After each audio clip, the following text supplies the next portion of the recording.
Alright, I wrote CAT 2023 slot 3 और 3 words में कैसा था paper? There is no other way to put this. Quants was like writing a Olympiads paper. मुझे याद आ रहा था मैं जब Olympiads लिखने जाता था 10, 12, 15 साल पहले, उस समय में मैं क्वांट्स पेपर को कुछ ऐसे ही सॉल्व करता था. कुछ प्रॉब्लम्स तो एकदम बनने के लिए था ही नहीं, और जो सिटर था, मतलब हाँ मुझे पता है ये फॉर्मूला लगाना और इसको सॉल्व करना है, उसको सॉल्व करने भी 5 मिनट लगने थे, क्योंकि either it was calculation intensive or the lines in the process were too many. So let us jump into the analysis of CAT 2023. देखिए, अभी तक अगर आपने चैनल को सब्सक्राइब नहीं किया है तो कर लीजिए, क्योंकि आज से ही वो सिलसिला शुरू हो रहा है जहां पे मेरा स्ट्रेंथ आता है, जैसे कैसे अपने सीवी को बनाए, कैसे इंटरव्यू के लिए प्रिपेयर करें. So definitely hit the subscribe button. शुरू करते हैं VARC से. VARC is my favorite section. So I went there thinking that I will score the maximum right here. If you go through other YouTube videos, सब बता रहे हैं कि VARC moderate to easy level में था. I don't believe that. VARC का जो RC part था वो पढ़ने में easy था. Definitely उसको रीड करने में मुझे ज्यादा दिक्कत नहीं आई, apart from one set out of the 4. मैंने कुछ अपने दोस्तों से भी बात किया है जो कि रेगुलर कैट लिखते आए हैं. उन्होंने भी कहा कि 3 out of the 4 sets reading बहुत इजी था, both in slot 1 and slot 2. But that does not mean that the questions in the RC were easy. It was not easy my friends, I am telling you that. यहां पे पूरा accuracy का game है.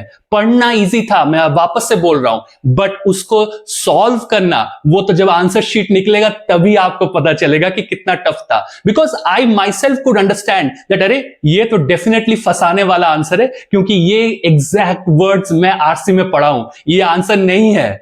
And that is why be cautious when you hear that okay, RCs were easy.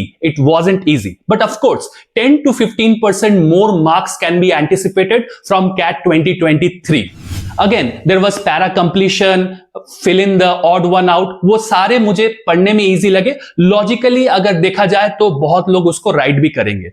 अब cat का पूरा रवैया ही है कि नॉन इंजीनियर्स उनके पास ज्यादा आए, तो VARC को इजी करने से नॉन इंजीनियरिंग, ह्यूमैनिटीज, बीए वाले जो कि BA in literature, BA in history, ये सारे लोग ज्यादा कैट के थ्रू IIMs में जा सकेंगे. So totally logical, VARC was a moderate paper. Now going to DILR. Last time में DILR में 4 क्वेश्चन राइट करने से आपको 80 परसेंटाइल आया था. But this time I think, this is my personal opinion from at least slot 3, कि आपको 4 question solve करने से इस बार 90 परसेंटाइल आ जाएगा. देखते हैं जब पेपर का आंसर निकले तो. Because there was one set जो कि मुझे इजी लग रहा था कि हो जाएगा, क्योंकि मैं एकदम ही प्रैक्टिस में नहीं हूं. मैं तो पूरा ऑलमोस्ट 0 प्रैक्टिस में एग्जाम देने गया हूं. मुझे लगा कि एक स्लॉट 10 मिनट का था और दूसरा स्लॉट 15 मिनट का था. 2 ही सेट मुझे बनाने ही थे. बट मैं जब उस क्वेश्चन में घुसा तब मुझे लगा कि यार इसमें तो बहुत सारे वेरिएबल्स आ रहे हैं. एक मीन मीडियन मोड वाला था, मैक्सिमम मिनिमम वाला, उसमें बहुत सारे वेरिएबल्स आ जा रहे थे. So I think that if you have done this section accurately, अगर आपने 2 सेट सॉल्व किया है, आप अपने आप को IIM-ABC में ही पाओगे. This DI section is going to be the game changer. जो भी एक्यूरेसी के साथ DILR सेक्शन को सॉल्व करके आया है, they will go into the best IIMs of the country. And then फाड़ू सेक्शन में आते हैं क्वांट्स. क्या था ये? IE इरोडो, जो कि मैं जब इंजीनियरिंग पढ़ रहा था तो फिजिक्स में पहले आप HC वर्मा सॉल्व करते हैं, उसके बाद रेसनिक हैलिडे, फिर IE इरोडो. IE इरोडो का पहला क्वेश्चन जो था बुक में, वो आपका कैट के पेपर में टाइम एंड डिस्टेंस का पहला प्रॉब्लम था. तो मैं देखते ही लगा कि ये क्वेश्चन तो कहीं देखा हुआ है. So it was like an olympiad जो एल्जेब्रा से भरा हुआ था. पहले 7-8 क्वेश्चन ढक ढक ढक ढक करके एल्जेब्रा. क्यों बनाया है इतना हार्ड क्वेश्चन क्वार्ट में?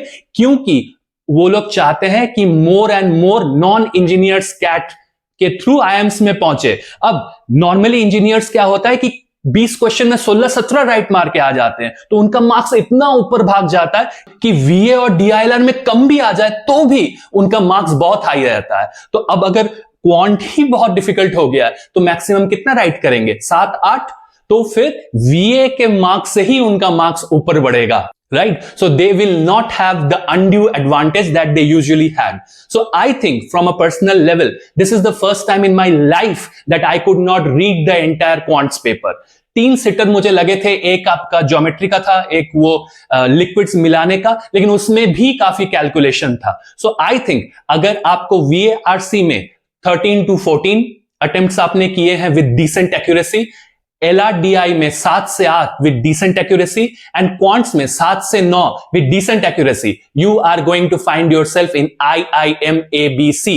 अगर आपको 90 परसेंटाइल खोज रहे हैं तो आपको लगभग 7 से 8 VARC में राइट करना है, DILR में आपको 4 या 5 राइट करने, एंड क्वांट्स में भी आपको 4 से 5 राइट करने से ही आपको 90 परसेंटाइल डेफिनेटली आ जाएगा. It's a guaranteed that last time से का जो कट ऑफ था उससे कम ही इस बार 90 परसेंटाइल का कट ऑफ रहेगा. But this is not the time to put your pedal off the gas.